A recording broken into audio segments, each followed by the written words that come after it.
নমস্কার।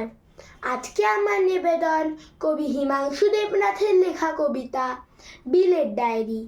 আমারও তো জন্ম মাগো 12ই জানুয়ারি। আমিও তো বিলের মতো ভাষণ দিতে পারি। তবে কেন চাও না মাগো বিলের মতো হই?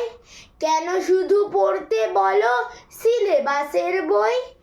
কেন আমার বিলের মতো খেলাধুলায় মানা? মানুষ হওয়া মানেই শুধু কম্পিউটারে জানা? কেন আমায় হতে হবে বিশাল বড় লোক? তোমরা কেন চাও না খোকা শুধুই মানুষ হোক?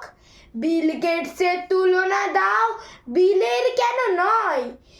সবার মতো তোমাদেরও কি গরিব হওয়ার ভয়? মাইনে দিয়ে কিনছো তোমা সফল হওয়ার শিক্ষা। বলতে পারো কোথায় পাবো মানুষ হওয়ার দীক্ষা? আমার হিরো বিল গেটস নয়, আমার হিরো বিলে। আমার ভেতর বাড়ছে নতুন বিবেক তিলে তিলে। তোমরা যারা ছুটবে ছোট ধরতে টাকার ফানুস, তোমরা বড়লোক হয়েও আর আমি না হয় মানুষ। নমস্কার।